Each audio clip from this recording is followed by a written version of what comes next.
साथियों, भोजपुरी बिरहा गायक Vikrama Yadav and puri party की तरफ से सभी बिरहा श्रोतागण भाइयों को कोट कोट नमन बा। हर भाई के प्रणाम बा। जो बिरहा में त्रुटि हुई अपना छोटा भाई समझ के माफ कर दिया जा। अजय ज्यादा बोलेला तो कुछ गलती हो जाले। प्रीतम भैया ये बाबा कीनाराम म्यूजिक स्टूडियो अजय लाल यादव की देख रेख में ऑडियो वीडियो हो रहल बा। हमके आशा ना पूर्ण विश्वास बा आप लोग जरूर पसंद करब। एक घटना बा कैसे भैया, अगर केहू भी भाई अगर एक घटना के सुनी तो करेजा जरूर दहल जाई।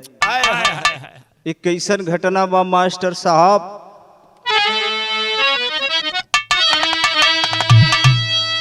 चार लाइन भूमिका में कवि जी लिखले। प्रीतम भैया का लिखले? गर्दिशों की घड़ी में खड़ी हिंद माँ सोचती शोक में जी मचल जा रहा। चोर रघु सुखोर शासन स्वयं हो चुका। गुनाहों का गरिमा कुचल जा रहा। डीएम डिप्टी इंस्पेक्टर अन्यायी हुए, इसलिए देश मेरा गिरा जा रहा। हर विभागों से शायद पुलिस गिर गए। हर मनुष्य के जुबान से सुना जा रहा।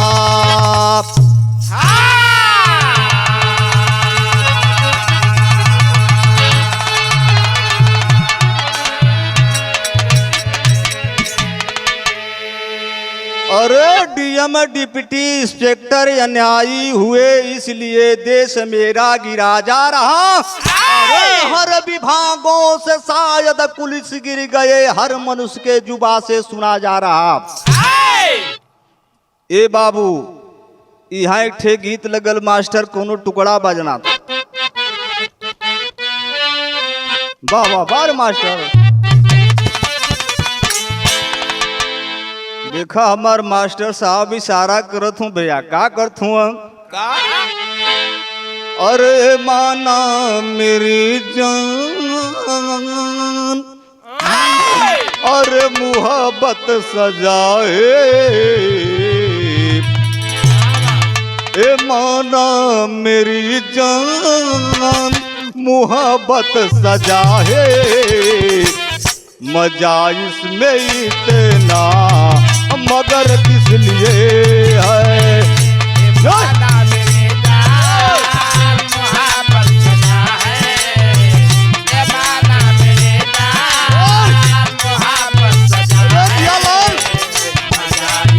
इतना मगर किस लिए है?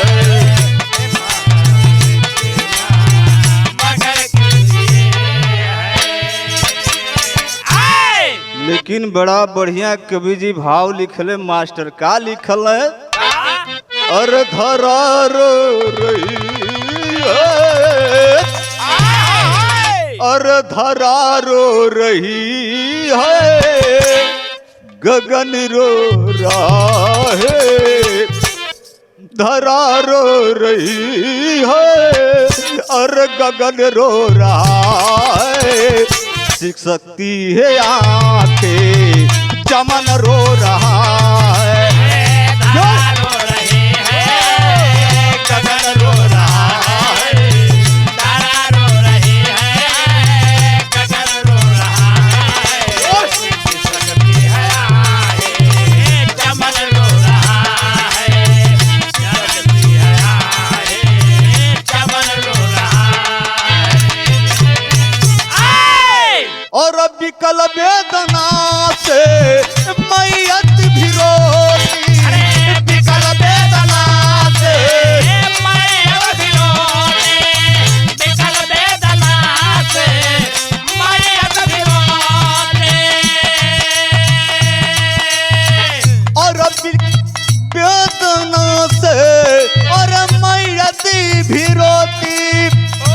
और बिकती है गरिमा कफन रो रहा है, धरा रो रही है गगन रो रहा है, धरा रो रही है गगन रो रहा है, सिसकती है आंखें चमन रो रहा है, धरा रो रहे हैं गगन रो रहा है, चमन रो रहा है, अरे धरा रो रही है गगन रो रहा है, चमन रो रहा है। ए बाबू प्रशासन के चलते धरते गगन भी रो रहल बा आज। नजम का लाइन लगल मास्टर,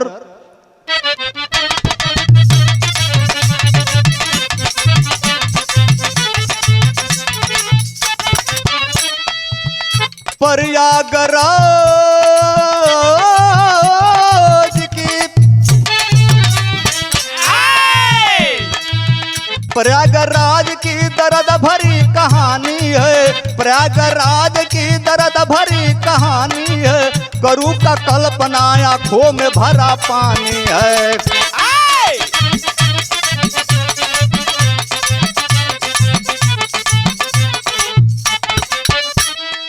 लिखने में बया पत्थर पिघल जाता है, आंखों में भरा मन ये बदल जाता है,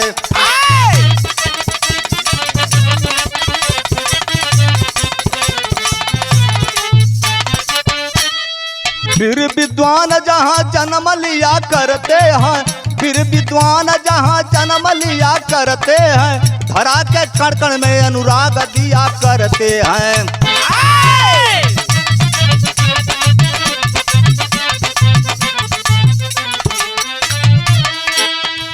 जहाँ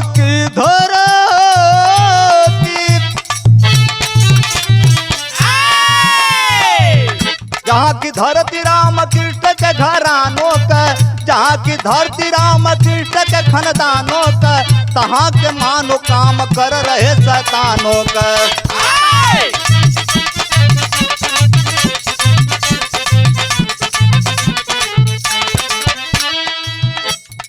बदनीयत से जिगर का शीशा फूट गया, बदनीयत से जिगर का शीशा फूट गया, घिनौनी नीत से खुदा भी तुमसे रूठ गया,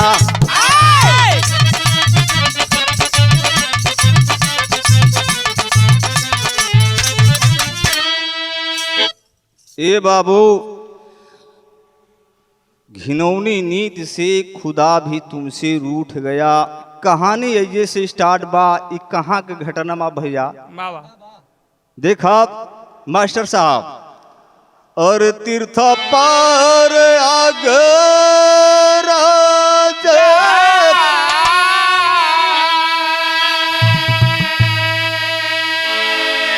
और फफमऊ के नगरिया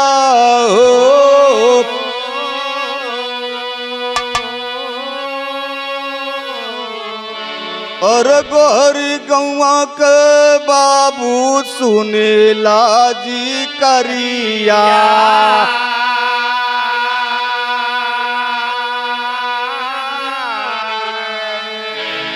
कि फूल चना पासे पत्नी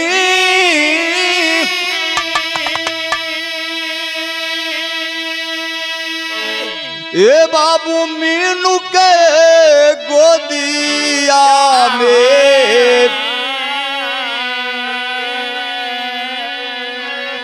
और भैल बेटा सिवाय करले कुमरिया,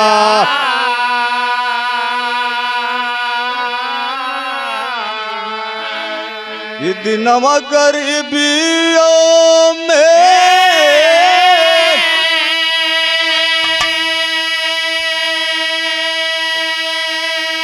ए बाबू कैले गुजरावा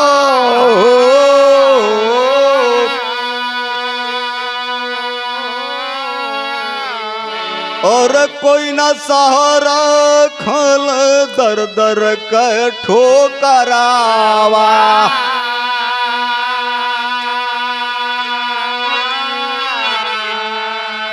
कि पूरा परिवार एक दिन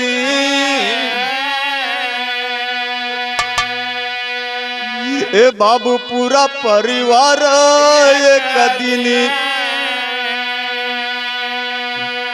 और बैठला गानावा में और बेटी बोली उठल बाटे दिला में लहरिया।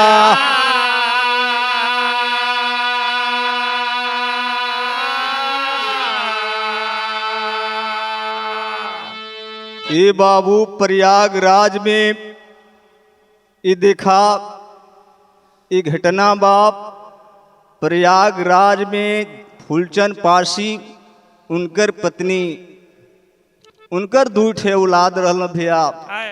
बेटी 16 वर्ष की बाद, लड़का 10 वर्ष के बाद, शिव जकर नाम बा। फूलचंद पारसी की उम्र 50 वर्ष, पत्नी की उम्र 45 वर्ष। बड़ा गरीबी में ये बाबू अपन दिन बितावत बाटे। एक दिन पूरा परिवार बाप बेटा बिटिया बैठ के एक दिन अपन सोचत बाणन और का सोच रहल बाटन मास्टर बिटिया के विषय में सोचत बाणन कि बड़ी दिन गरीबी में बीतत बा। धीरे धीरे लड़की सयान हो गई बाबू। तो यहाँ एक ठे अंदाज लगत है मास्टर।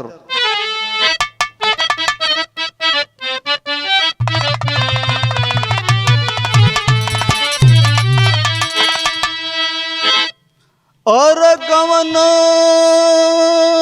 करवला हरी जी, और गवन करवला हरी जी, अपने पुरो बाबा कैला राम।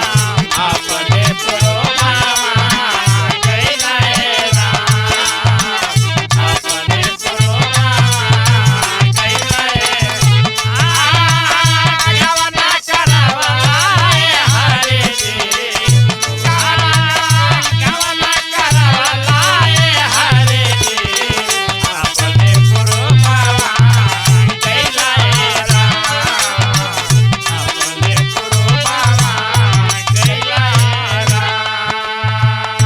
बाबू जब माई बाबू का बात सुनने लगा बिटिया कहे कि भगवान कहाँ से हमके जन्म दे रहे माई बाबू का हम बोझ बन गल बाटी। माई बाबू हमार एक गरीबी में पढ़ा लिखा ना पौले, कौनो लायक ना बनौले। लड़की सोचत है कहत है का कहत है भैया। और बाबूजी कलखी के हालतिया, और बाबूजी कलखी के हालतिया, बेटी बहू रहिया भैलिए राम, बेटी बहू रहिया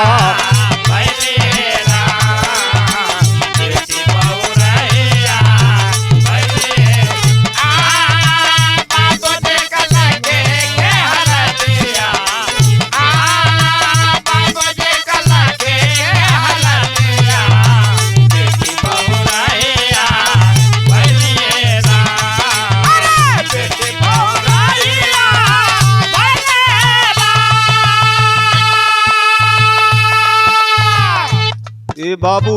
दर्द बाट दिलावा में, दर्द बाट दिलावा में बोली कुमरिया, दर्द बाट दिलावा में बोले कुमरिया, दर्द बाट दिलावा में बोले कुमरिया। नाहक जन्म हमके दबा देहलो मयरिया,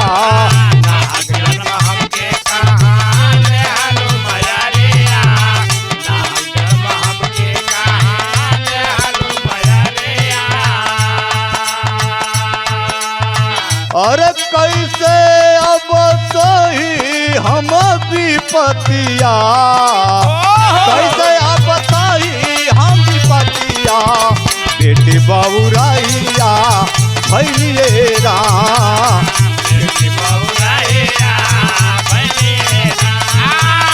कैसे हम कहें अब बातिया, अरे कैसे हम कहें अब बातिया, बेटी बहुराइया भैलिए राम। बेटी बहुराइया भैलिए राम। ए बाबू इतना बिचारी लड़की सोच रहल बा, एकरे सोचले से बाद एक ठे घटना घटत थे प्रीतम भैया। देखा कुछ जमीनी विवाद बा।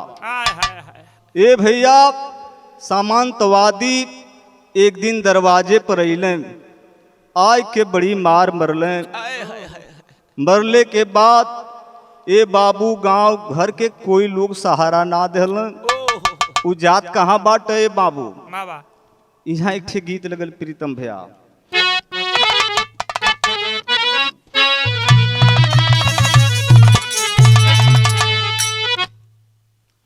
कि बाबू दरोगा जी,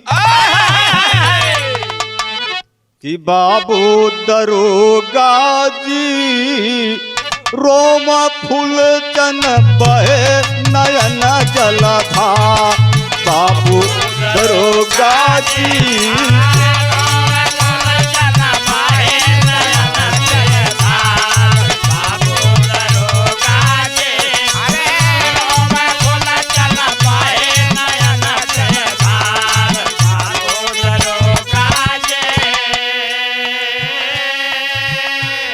और पदनियत कमारल हूँ मैं, सारी बाता बताते कि हमारे बाबूजी,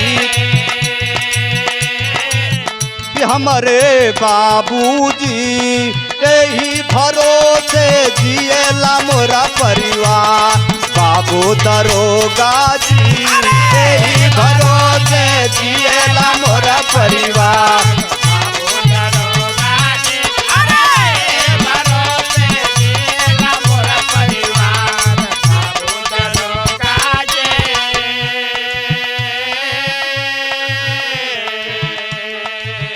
ए बाबू फुलचंद पासी थाने पर गईले गोहरी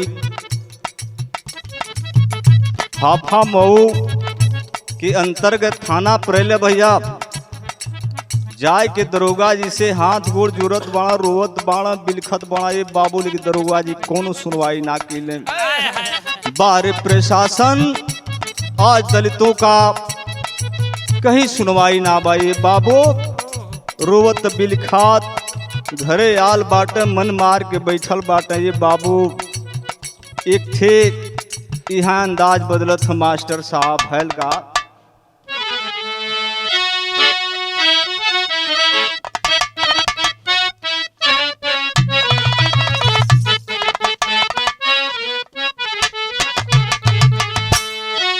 और सुन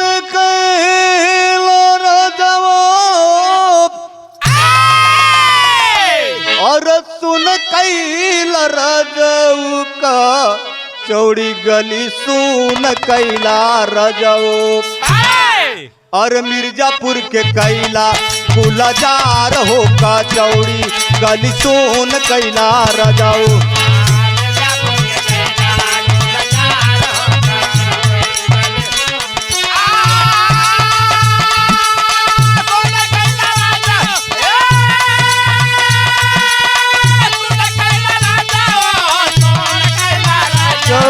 चौड़े गले तो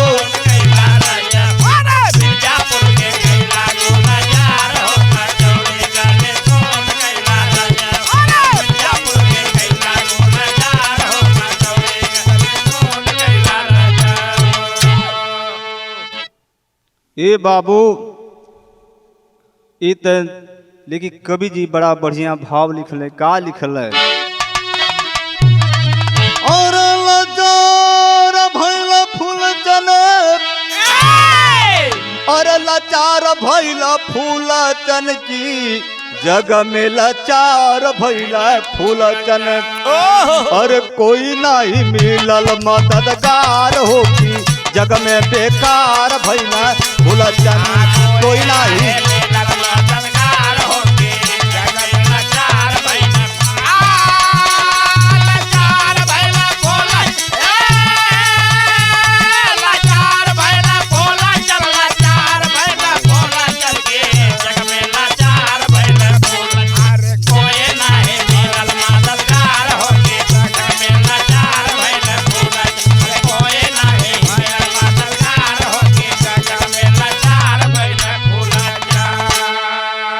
का कहत हूँ मास्टर साहब अंतरा में दलितन के ना बात सुनवाई दस का कैसे होई भलाई दस का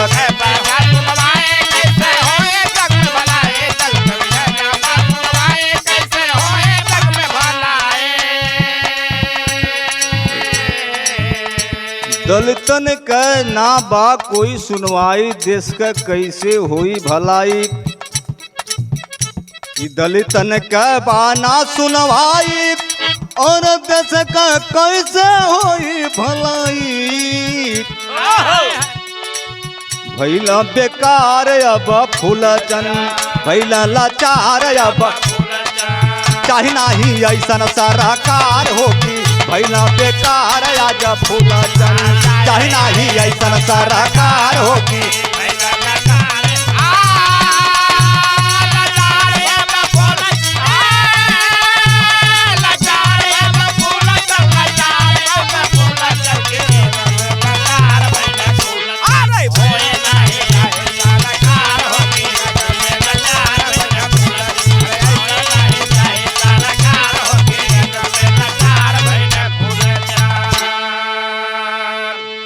अरे चाही नहीं ऐसन सरकार हो कि जग में बेकार भइल फूलचन।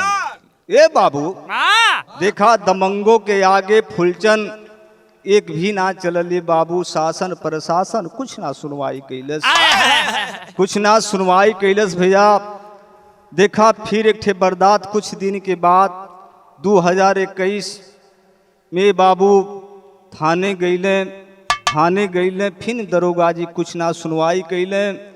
का करन दरोगा जी अपन गोहरी गांव में आमद सामंतवादियों के पास जाकर बादिन के पास मिलजुल कर चले गए बाबू। एक दिन एक ठे घटना घटत थे मास्टर योजना बनौले 25 नवंबर के बे हाले के घटना बाई बाबू। एक बार कली है कि अगर जे सुन लही करेजा धल जाइए भैया लोग। देखा वो समांतवादी का करत हूँ मास्टर साहब।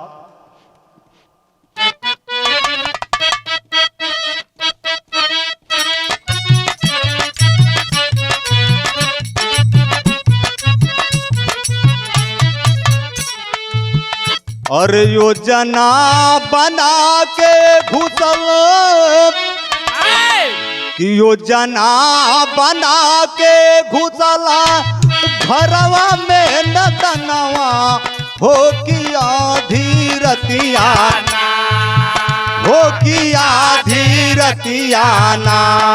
बारी कैलानी तूफानवा हर रे तियाना।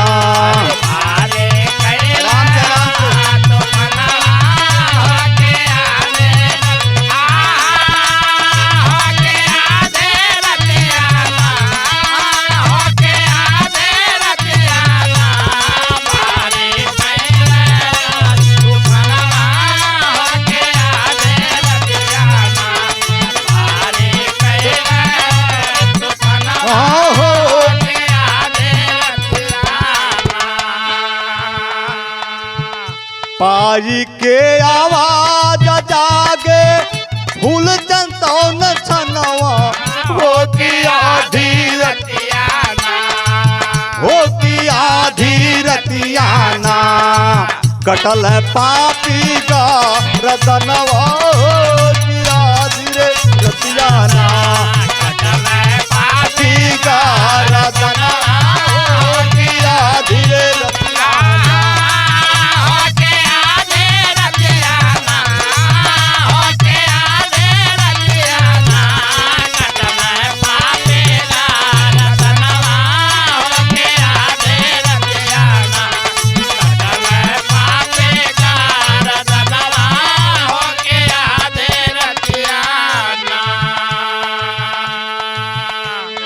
ये बाबू अत्याचारी घुस गए। एक दिन 25 नवंबर के वाह पापी घुस गए छरदेवाली डाक के घर में। भैया जब केहरो से आवाज आई बा, उस समय फुलचंद पासी जागल बटा आवाज पाए के बाबू जे वहीं गैल बाटा। ये बाबू नीच गद्दार का काम कैले, का फुलचंद पासी के गर्दन को काट देना। ये बाबू गणासी कुल्हाड़ी से जब काटने के बाद जब मीनू पत्नी देखले बा, उस समय भैया अरे मीनू मया नवाया सो मीनू माया नवाया तो ढारल दयनवा हो किया धीरतियाना,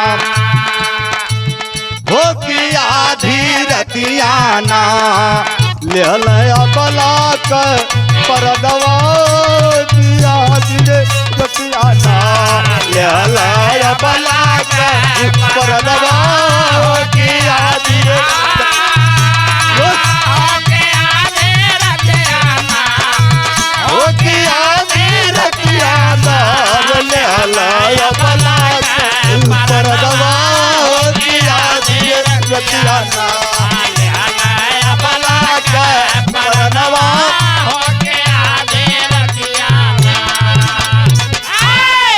ए बाबू घर के अंदर घुस कर के पापी गद्दार उस सपला का गर्दन के बाबू रेत दल। हालात बड़ी गंभीर बा।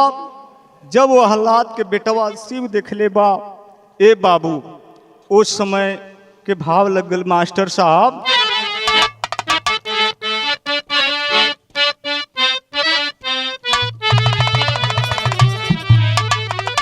अरनी बिया का पेड़ अर्जन कटियाए बाबा, अरनी बिया का पेड़ अर्जन कटियाए बाबा, निबिया चिरयन के बासे रहो, निबिया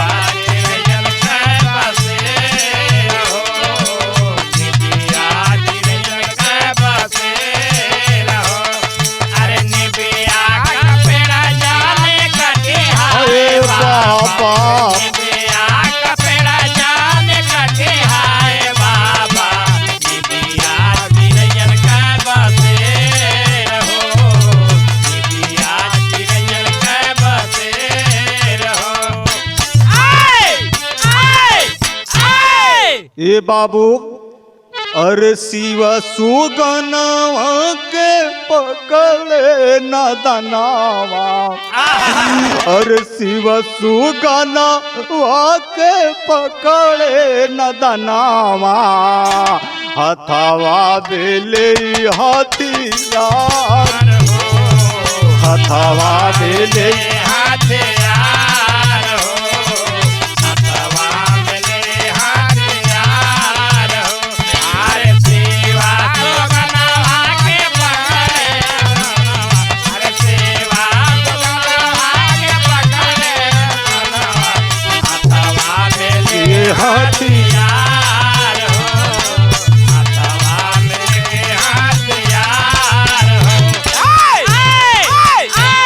और कला पे सुगनावा मारा मुरना जनावा, और कला पे सुगनावा ना मारा मुर परनावा, सुने नाही पपिया पुकार हो।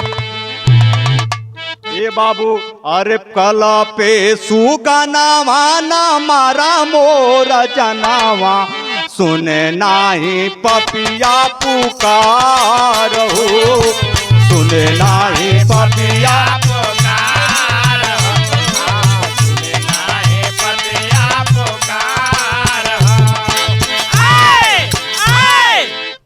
ए बाबू नीच गद्दार पापी का काम कैले का उस बेटवा का गर्दन उतार लने बाबू कि आलर सुगनवा के काटे कर दनावा, अरे आलर सुगनवा के काटे गरदनावा भइल सुगनवा फरार हो।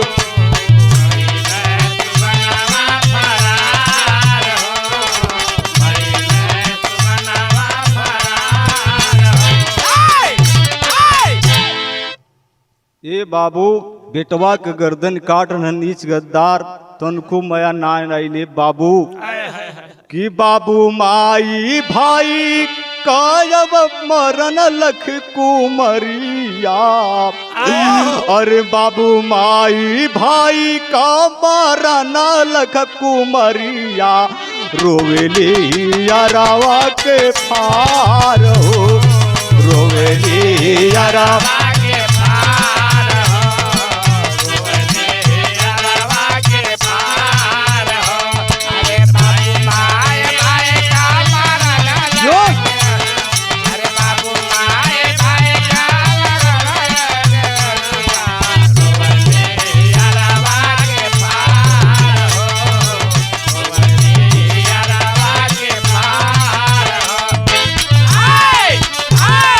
ए बाबू बाबू माई भाई का मरण देख के लड़की रोने लगी मगर गद्दार लड़की के साथ का केले भैया यहाँ एक ठे गीत लगत है मास्टर।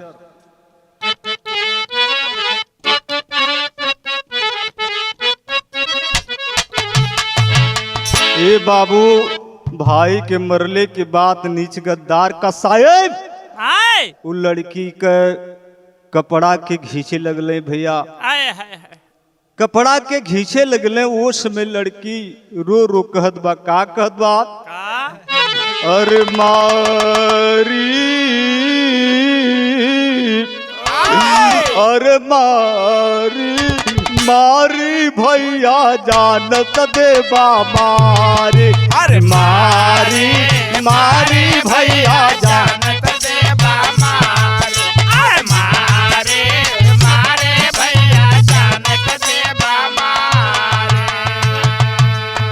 अरे अमल कोई थाती जग में ओ अमल कोई थाती जग में लिहाया जौबारी रे मारी मारी भैया हमके मारी मारी मारी भैया जानत देबा मारी अरे मारे मारे भैया जानत देबा मारी। सहन नहीं कर पाई दुख में भई बेहोश तब बाला भई बेहोश तब बाला रामा भई बेहोश तब बाला अरे भई बेहोश तब बाला रामा भई बेहोश तब बाला। और लूट गई जग गर्दन काटे और भागे नीच कनारी रे मारी मारी भैया जानत देबा मारी मारी मारी भैया जानत देबा मारी अरे मारे मारे भैया जानत देबा मारी। ए बाबू वो नीच गद्दार लड़की कितनो तड़पत बिलखत रह गई बाबू लेकिन वो पापी काहे के माने लड़की के आबरू को लूट ली और लूटने के बाद का कहले भैया वही हथियार से वही कुल्हाड़ी से लड़की का भी गर्दन काट देना। इसके बाद भैल का मास्टर साहब तेरे लग गए।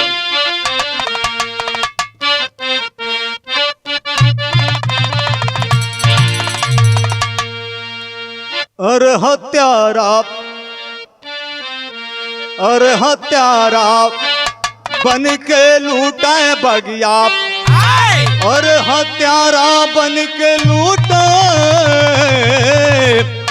और हत्यारा बन के लूटाए बगिया और निकाल गई अंबर भी आंसू धारा अरे हाय धारा अरे हाय।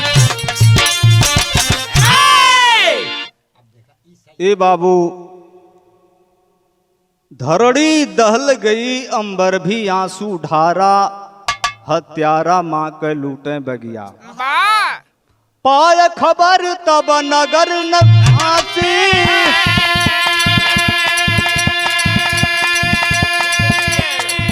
अरे पाय खबर तब नगर निवासी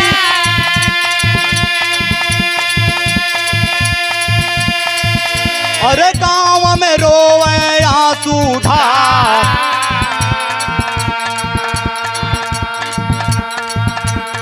फैल गई सनसनी नगर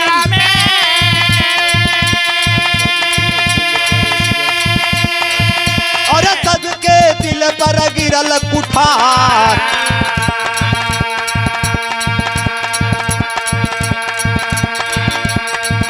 अरे बदमाशों का पता नहीं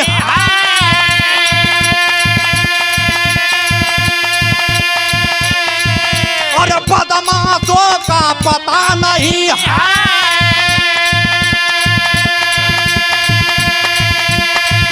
और सब ही मन में करा विचार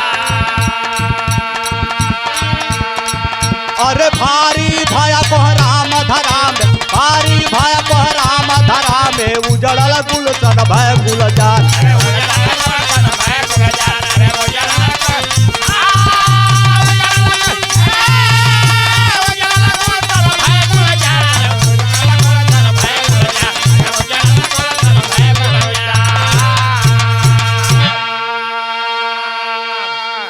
ए बाबू जब सवेरा भैल बा जब सवेरा भैल बा टोला मोहल्ला के लोग देखले कि केवाड़ी बंद बा आज फुलचंद के परिवार का कोनो पता नहीं खे बाबू जाकर पड़ोसी अपन जब केवाड़ी खुलत बड़े बाबू देखते छतिया दहल गई रोवे बिलखाए लगल ये बाबू का काम कैले प्रशासन के खबर देले प्रशासन जब आइल बा ए भैया छानबीन हो रहल बा कैसे मास्टर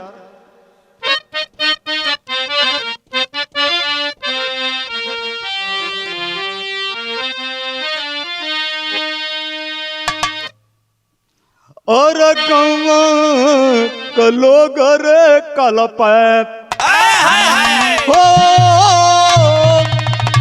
और गौवा कलो गरे कलपैत ढूरेला नया नवारा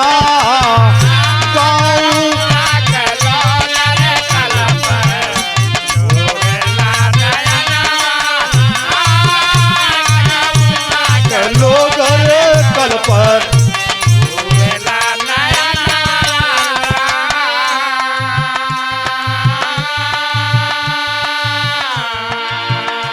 और गौआ कलो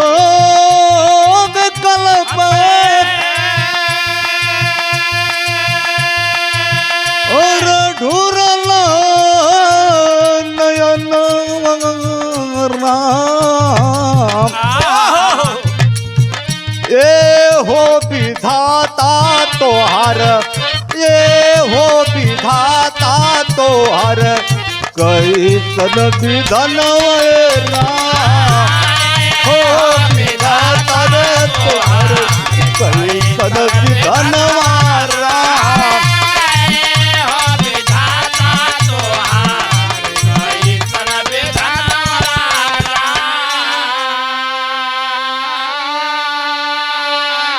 और कोई न देवे वाला कोई न देवे वाला नाई बाका फनवारा कोई न देवे वाला बाका फनवारा कोई न देवे वाला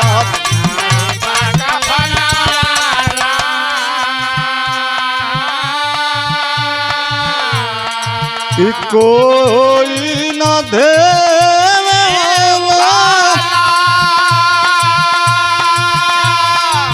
और बट कपनवारा हिलाली धरतिया गम में हिलाली धरतिया गम में हिलल गगनवारा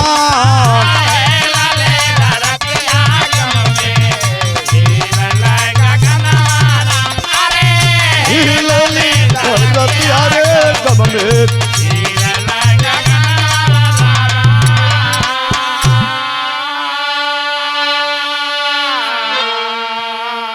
ए बाबू ये लोग देख के कद बड़ा पूरा खानदान उजड़ गए। एक ठे आज कफन देवे वाला भी ना बचले परिवार में। सारी नगरी के लोग जुट गए नहीं। ए बाबू सब करे आंखों में आंसू बा, चिरले केहू का खून ना बा। ए बाबू लोग बतियावत बण का बतियावत हुआ। जनता रोए लगल। दरोगा जी छानबीन कर रहल बाटे। देखा छानबीन में टोला मोहल्ला के लोग, पूरा करियात के लोग इतना भीड़ इकट्ठा भइल, इतना भीड़ इकट्ठा भइल। बेगुनाह डाहल जाले इंसनवा मनवा बाउर बाप। इशारा कर्मात ए प्रशासन के चलते भइल बा। सब प्रशासन के दोषी ठहरौल से बाबू अगर एफआईआर दरोगा जी दर्ज कैले रहते तो ये घटना ना घटल बा। यह प्रशासन बा, ये शासन बा। ये बाबू बारे प्रशासन लोग कहते हैं कि हमारा शासन बहुत अच्छा बा, बहुत कड़ाई बा। इतना बलात्कार, इतना मर्डर हो रहल बा कि कौनो सरकार में इतना दलित मजदूरन के ना भइल हो। ये बाबू और खाली ज्यादा दलितन के होत बा, मजदूर किसानन के होत बा। बाबा ए बाबू आलम लग गल।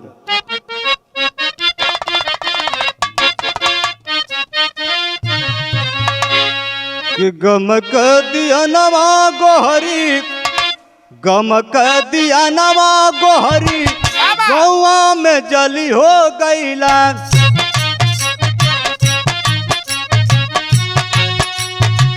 दोहत में हो गईला सारा इंसान।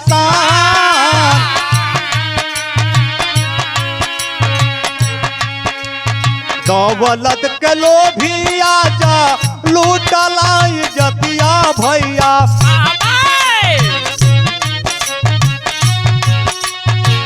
गौआ के लोग आजा रोव दुख मां।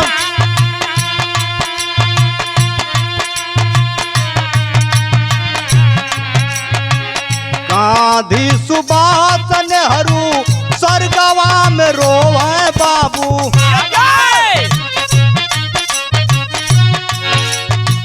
जे कर हो कीर्ति जग में पाट भी तमाम।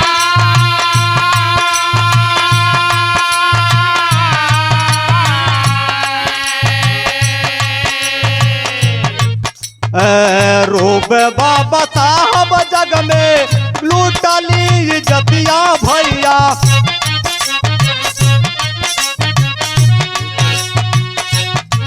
ओ जेकर हो बना लाया जा बाबू संविधान।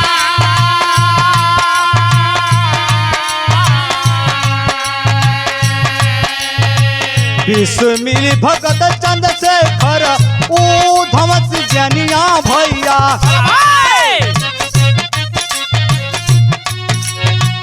जेकरा जदेशवा में कीर्ति महान।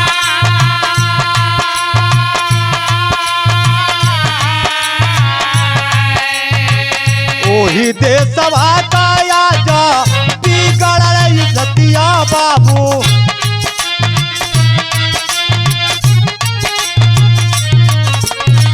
स्वर्गवा से बढ़ गई देशवा महान।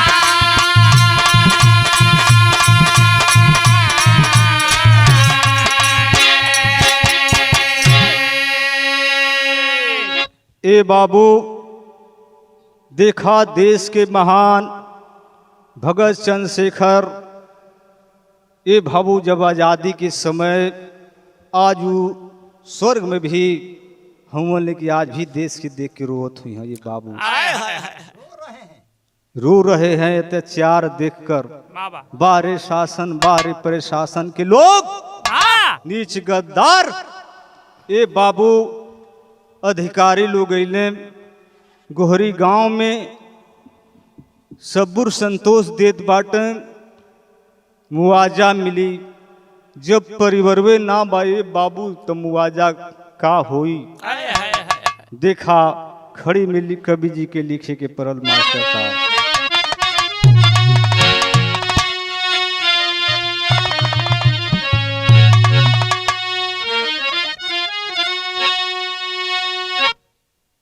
का लिखले कवि जी भैया, और मुआवजा न हमको और कोई राशि चाहिए, ऐसन मकान के भारत में अब फांसी चाहिए।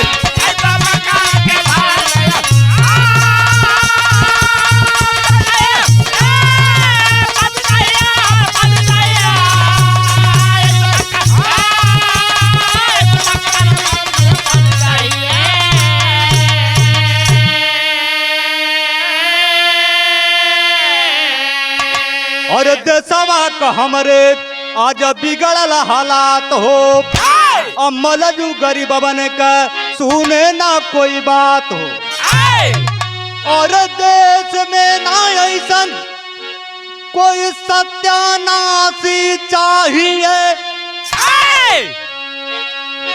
तो ऐसन मकान के भारत में अब फांसी चाहिए।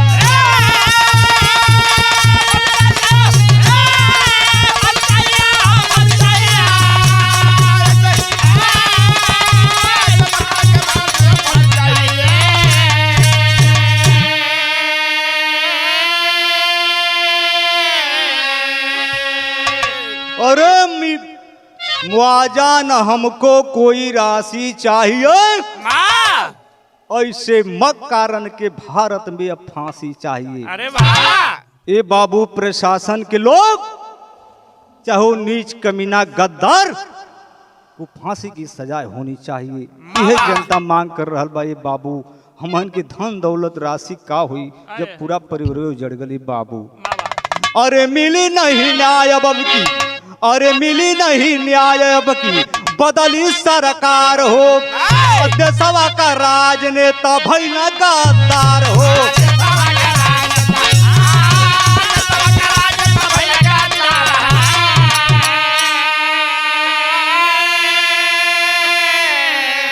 और राम कृष्ण जैसा अरे प्रत्याशी चाहिए, तो ऐसा मकान के भारत में अब फांसी चाहिए।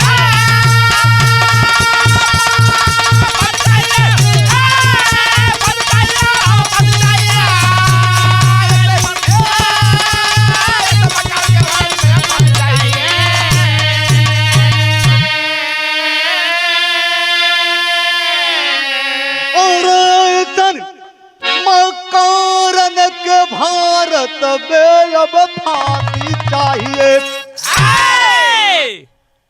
यह ऐलान जनता कर रहल बा कि जितना पुलिस प्रशासन गोहरी थाना कहूँ उनके भी फांसी होए के चाहिए, तब जनता के न्याय मिले। आज प्रशासन के चलते ये पूरा परिवार उजड़ बा। ये बाबू गाने का अंतिम रहल मास्टर साहब, गुरु बिहारी गुरु रमन का बहे नयन से नीर, स्वर्ग जवाहर शंभुनाथ कह गए करे जा चीर, अरे हत्यारा माँ का लूटे बगिया, अरे हत्यारा माँ का लूटे विकर्मा झारखंड की शारद का सहारा, हत्यारा माँ का लूटा।